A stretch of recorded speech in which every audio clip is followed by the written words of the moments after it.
Bonjour, bonsoir, and welcome to another video. Welcome to another episode of Radio New Manchester.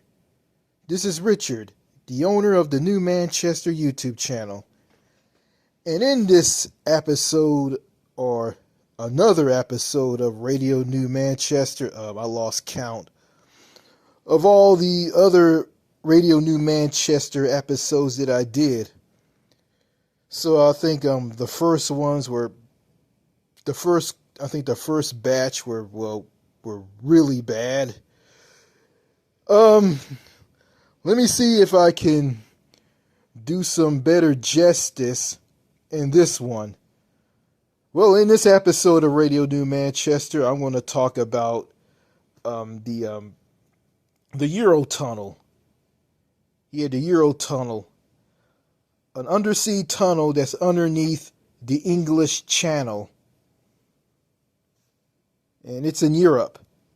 It connects the United Kingdom with France and the rest of Europe. It was constructed in 1988 and it was completed in 1994. It opened in 1994. So 2024, which is last year, marked the 30th anniversary of the Eurotunnel. So this thing is going on very strong. It's providing a connection with the UK and the rest of Europe, providing a connection between the United Kingdom and the rest of Europe. There's two Eurotunnel stations. That's right, there's two Eurotunnel stations. One in Folkestone, England, in the United Kingdom, and the other in Coquille or Calais in France. In France, France's Eurotunnel station in Calais or Coquille, as the British would say. I won't say Calais. The Eurotunnel, not the Eurotunnel, but the Eurotunnel station in Calais in France. It's way bigger than the Eurotunnel station in Folkestone, England. And this thing, the Eurotunnel, which is underneath the English Channel, is a marvel. And it is. It's a marvel of human engineering, construction. It cost a lot of lives with some men building it. People who want to use the Eurotunnel, who want to go from the UK to France and the rest of Europe, or people who live in countries on the European continent, can travel from there, where they are on the European continent, all the way to the UK. And they can do that by booking a trip with the Eurotunnel. I guess going online to book the trip. Then they go to the Eurotunnel station on either side of the English Channel to confirm their trip on the kiosk at the kiosk booths, so they can confirm their trip on the kiosk that led to a ticket or a hanger being printed out, so they can hang that on the mirror that's mounted inside their car, which the mirror is mounted on the windshield or windscreen. After that, they head to the car park or parking lot to park their car in the car park, to look at the billboard that shows their number. If their number is shown, that means they got to go to where the trains are to drive their cars on onto train cars that takes vehicles from the UK to France, or from France and all of Europe to the UK. Yeah, transporting their road vehicles from one side of the English Channel to the other. And there is a height requirement for their vehicles. If their vehicles are centimeters tall, then their vehicles are considered high vehicles, and they got to drive their cars into a train car that accommodates high vehicles. But if their vehicles are centimeters short, therefore they got to drive their cars onto train cars that houses vehicles that are centimeters short. And the high vehicles are known as buses / coaches, caravans, etc., and some regular vehicles as well. I heard that the trip takes about 30 minutes underneath the English Channel, and when the train pulls the train cars with vehicles in them, and also passenger cars where people are sitting in seats. Yeah, train cars that have people sitting in seats, passenger train cars, and train cars that transport people's road vehicles in the owners of the road vehicles, yeah, from one side of the English Channel to the other. And when the train starts out moving slowly, but when it gets into the undersea tunnel underneath the English Channel, speeds for that train will reach up to speeds of 100 miles per hour, or a metric 160 kilometers per hour.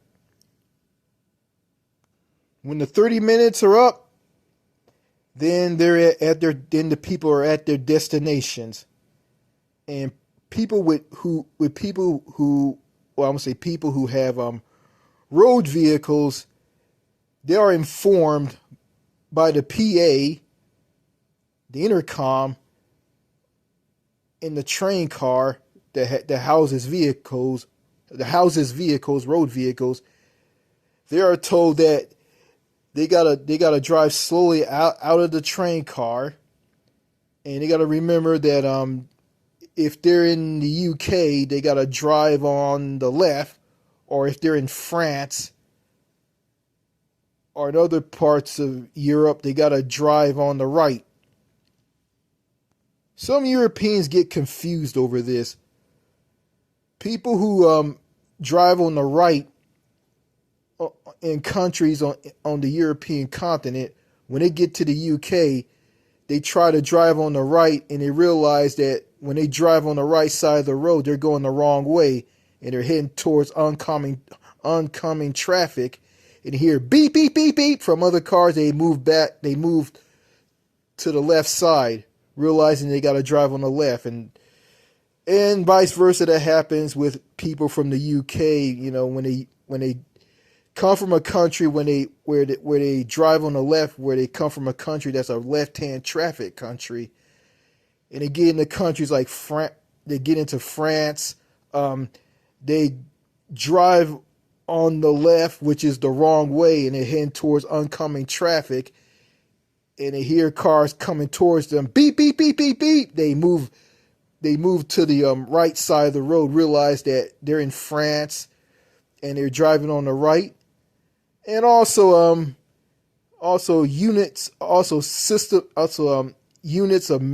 systems of measurements and units, the imperial system and the metric system. So road users from the European continent, they got to realize that the UK is imperial, and the UK uses both imperial units and metric units. meaning that the United Kingdom of Great Britain and Northern Ireland uses the imperial system and the metric system. But the imperial system is the preferred system of measurements in units, even though the UK switched to metric a long time ago. Yeah, they got to switch everything in their car from metric to imperial, and vice versa with people in the UK when they're heading towards mainland Europe, they got to switch everything in their car from imperial to metric. The Eurotunnel is very, very interesting to me. If I was in Europe right now, if I live in France right now, and if I want to go to the UK, I'll have a choice if I have a car with me, I want to drive my car on roads in the UK. I can take either the Eurotunnel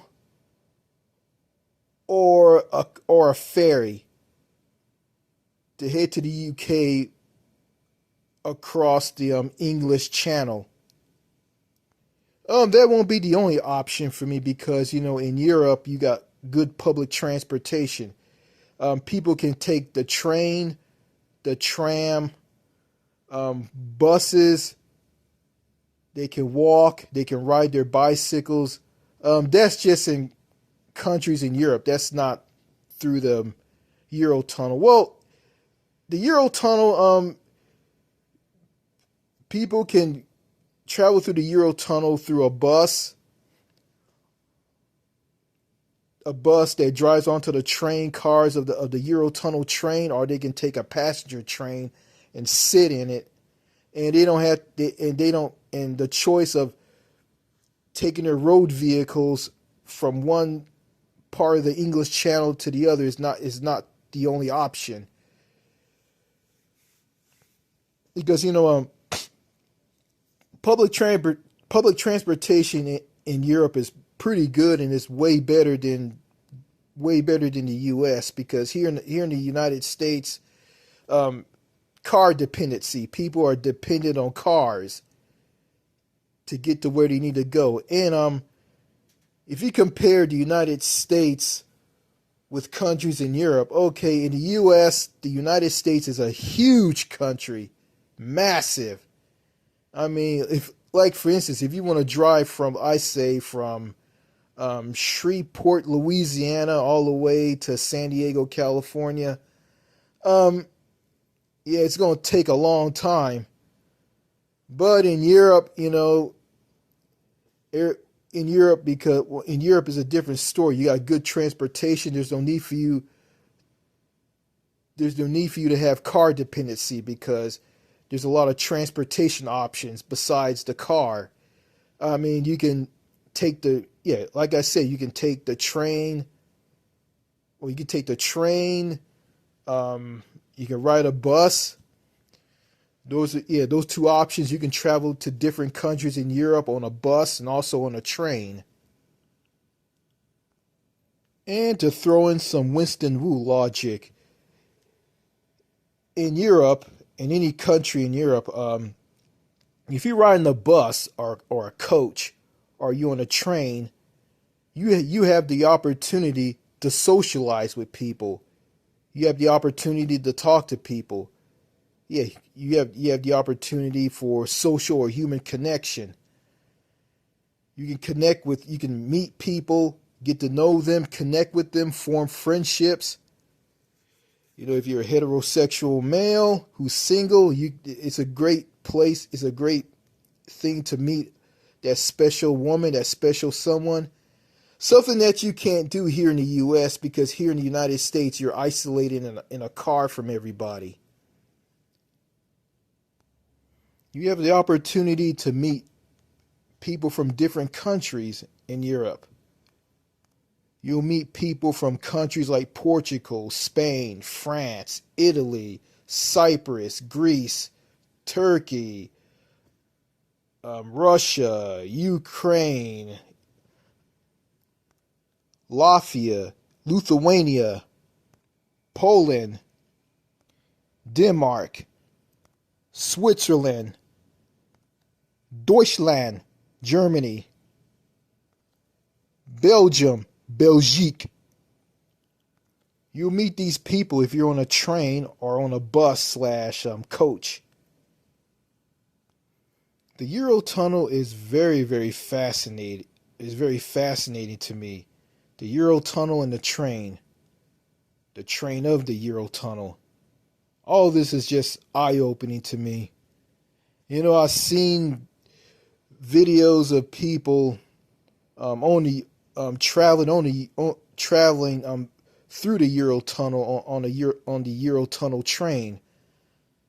That's right. I watched some videos on YouTube in the past and saw people from different countries in Europe riding the Eurotunnel train and going through the Eurotunnel in it. Some old couples from Britain and some younger people from countries on the mainland European continent, mainland Europe. The young people from mainland Europe and not the UK, they were traveling on a flex bus that went through the Eurotunnel on the Eurotunnel train, and they traveled from mainland Europe to the United Kingdom.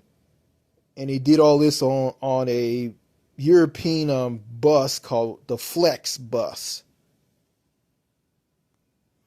Before I end this Radio New Manchester podcast, I want to talk about some things that I saw on YouTube, on a video from a YouTube channel from a woman from Britain, the United Kingdom, or Great Britain. Okay, she talked about it's illegal to transport or bring dairy products and meat products from the UK into France. So it's illegal to bring meat products and dairy products into France. And also, she said that it was illegal to drive your car around in France with no safety vest and a safety triangle. And you know, I heard that in France you got to have a safety vest and a safety triangle in the trunk of your car or the boot of your car. And if the French police pull you over on one of the French autoroutes, autoroute français, they pull you over and check the boot of your car or the trunk of your car and find out that, and they see that if you don't have the safety vest and the safety triangle in the boot or the trunk of the car, they will give you a big hefty fine or arrest you for not having a safety vest or a safety triangle in your car. The safety vest is what the yellow vest protesters in France wore back in I think around 2018, when the yellow vest protesters, the Parisian people who drove cars in Paris, they were livid, angry over French President Emmanuel Macron raising the gas tax, and they went and started destroying stuff in, I think, in Paris. That scared French President Emmanuel Macron and promoted Emmanuel Macron, or forced Emmanuel Macron to go on live TV in Paris to announce that he was going to raise the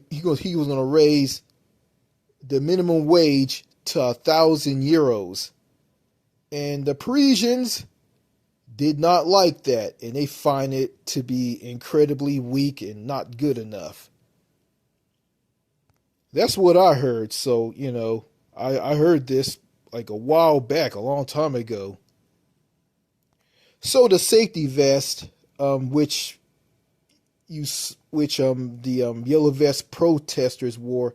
The safety vest is for people to put on when their car breaks down. They put it on and they wear that as they change the flat tire on their car, or are calling for help through the SOS phone boxes on French autoroutes in France. And the safety triangle is to put behind your car to warn motorists that you're on the side of the road, or road users. I heard that the laws in the UK and France and other countries that are like it are incredibly strict. I find France to have the strictest road user laws in the world. The UK has strict laws for road users, but they're not as strict as France. And the country in Europe that's not rigidly strict like the UK and France would be Spain. Yes, Spain. Not spring. Spain. Yes, I said spring. Well, yeah, Spain doesn't have strict road user laws like France and the UK has. Also, in some European countries, well, if you are living in the United Kingdom, well, I heard that if you have currency from the UK and you go to countries like Germany, Germany, or Deutschland, is very, very funny when it comes to money. That's not the euro.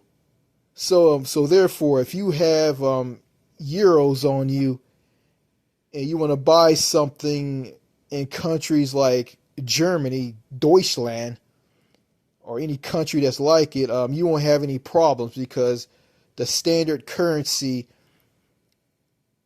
in countries in Europe that are part of the EU is the euro.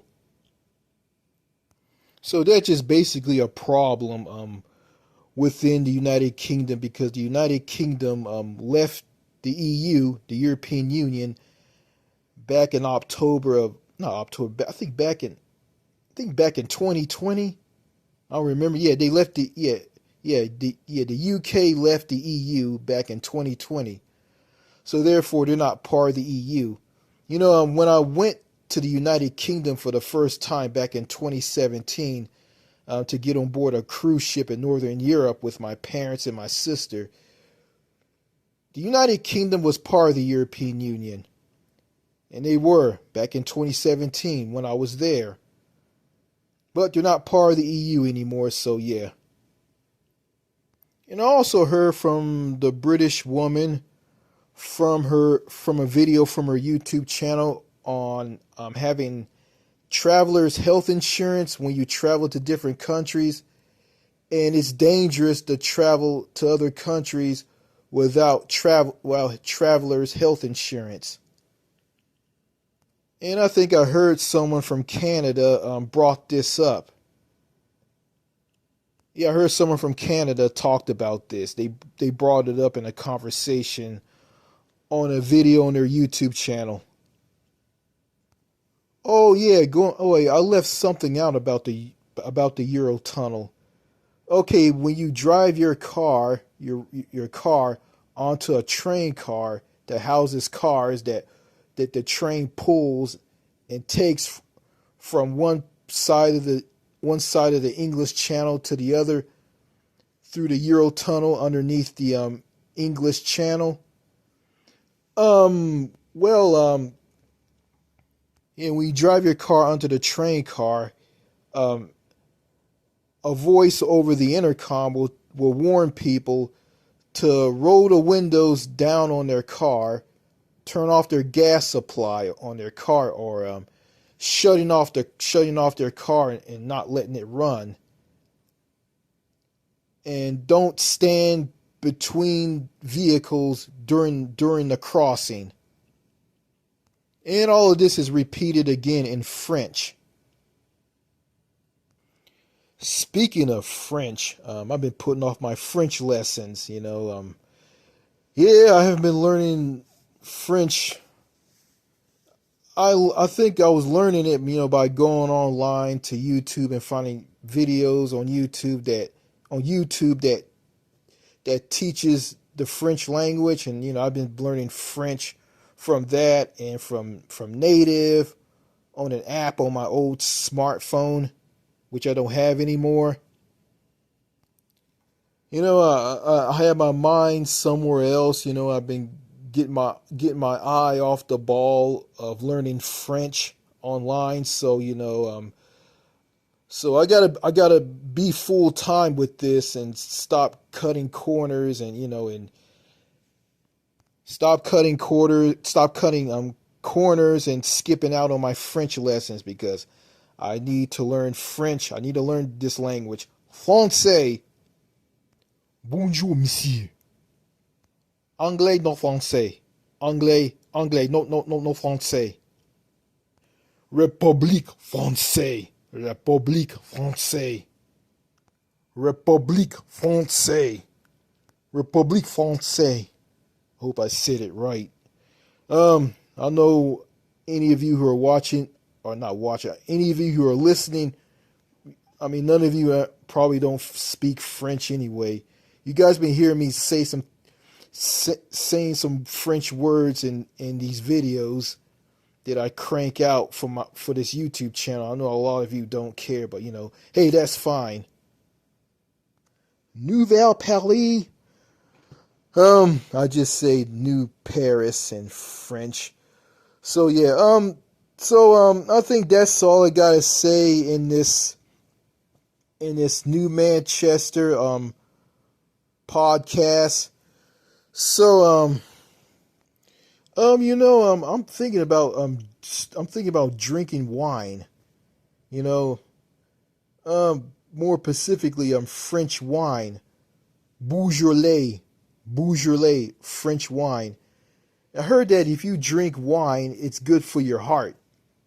And that's all good for me, because even though I have a strong, healthy heart, if I drink wine, wine can make my heart even more healthier. But I don't want to be a sloppy wine drinking drunk. So it's like this. If you drink some wine, you gotta take a little sip of wine. Don't drink the entire glass or the entire bottle, because if you do that, you'll be drunk. You'll be intoxicated.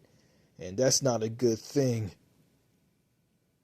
I remember I was on this horrible Italian flight, ITA Airways, a flight that I was on, which I flew from New York City in New York in the U.S.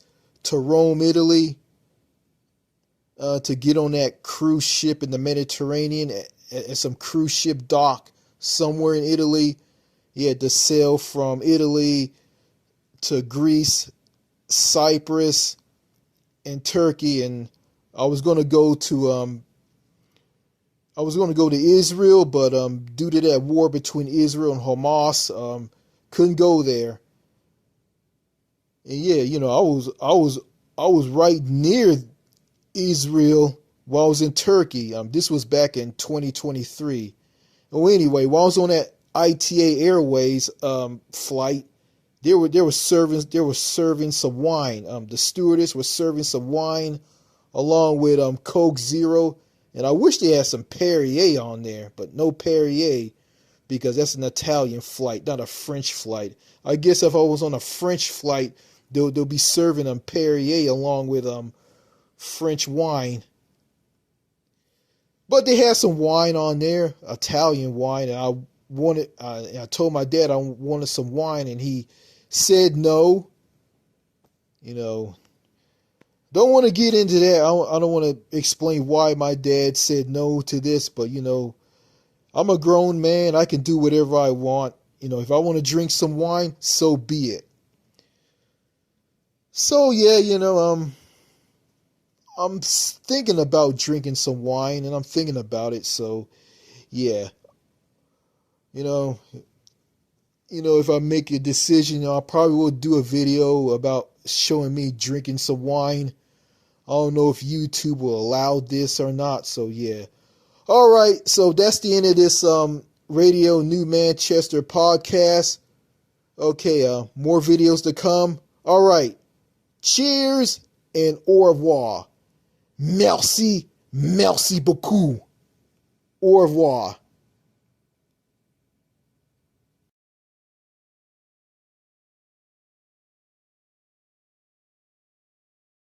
Oh yeah, one more thing. On me talking about um currency problems like with the UK and countries like Germany, Deutschland. Um, I got this wrong. It doesn't matter if not man. Well, if you have euros on you, this is according to that British woman. If you have euros on you, some countries in Europe are very, very funny with currency. I guess with euros or currency that's that's no good. I don't know. So just want to clear the air on that. I just heard that some countries in Europe are very funny with currency when you want to buy something. Because I had euros and I was in Germany in 2017, and I bought some things with some euros. I didn't have no problems. So yeah, I just want to clear the air on that. All right, goodbye.